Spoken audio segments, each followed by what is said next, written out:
لیژنەی دارایی پەرلەمانی عێراق پاشخوێندنەوەی دووەمی پرۆژە بودجەی ساڵی 2021 ماوەی 17 ڕۆژە لە کۆبوونەوەدان بە مەبەستی ئامادەکاری راپۆرتی گۆڕانکاری ناو پرۆژە بودجەکە.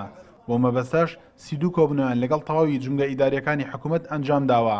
ئەوەی کە هێڵی سەرەکی و جێڕخنە و مەترسی بودجەکەش بوو بەم جۆرە گۆڕانکاری تێدا کراوە، کەمکردنەوەی خەمڵاندنی بودجەکە لە 164 تریلیۆن دینارەوە بۆ کەمتر لە 130 تریلیۆن کەم کراوەتەوە. هەروەها کورتێنانەکەی لە 71 تریلیۆن دینارەوە بۆ نزیکەی 36 تریلیۆن کەم کراوەتەوە.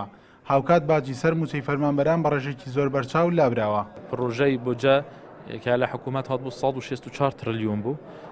ئێستا وابزانم دەبێتە ژێر 130 تریلیۆن. ئەو 38 تریلیۆنە لێبریوە، ئەوە طبعا لە مەبلەغی عەجز دێتە خوارێ. ئەوەش هەنگاوێکی زۆر باشە بەنسبەت دارایی عێراق و بەنسبەت بودجەی 2021. کوتلە جیاوازەکانی ناو پەرلەمان پێشتر ئەو هۆشداریان بە حکوومەت دابوو هەرگیز بەو جۆرەی کە ئەوان نردویانە پرۆژە بودجەی ساڵی 2021 پەسەند ناکەن. بۆیە بە گرنگیەوە لەم گۆڕانکاریانەی پرۆژە بودجەکە دەڕوانن کە لیژنەی دارایی ئامادەی کردووە. يعني أكيد هذه الموازنة هي ما تلبي طموح. بەدڵنیاییەوە ئەم بودجەیە بە جۆرەی خواستەکانی پەرلەمان و خەڵکی عێراق نییە. ئێمە چاوەڕوان بووین لە دوای بودجەی 2019 بودجەیەک بێت کە دیدگەیەکی ڕوونی ئابووری تێدا بەدی بکرێت و کاردانەوەی بەسەر کۆمەڵگاوە هەبێت. چونکە هەمووان دەزانین بودجە نەخشە ڕێگای دارایی وڵاتە. ئەم بودجەیە کورتنانێکی گەورەی تێدایە. لیژنەی دارایی و پەرلەمان هەوڵیان داوە کار بۆ کەمکردنەوەی گوشاری خەرجەکان بکەن.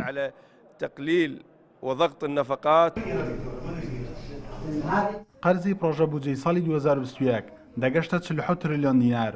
ئەوەش کەم کراوەتەوە بۆ نزیکەی 20 تریلیۆن. هاوکات هیچ جۆرە پلەدامەزراندنێک لە ناو پرۆژە بودجەکە نەبوو.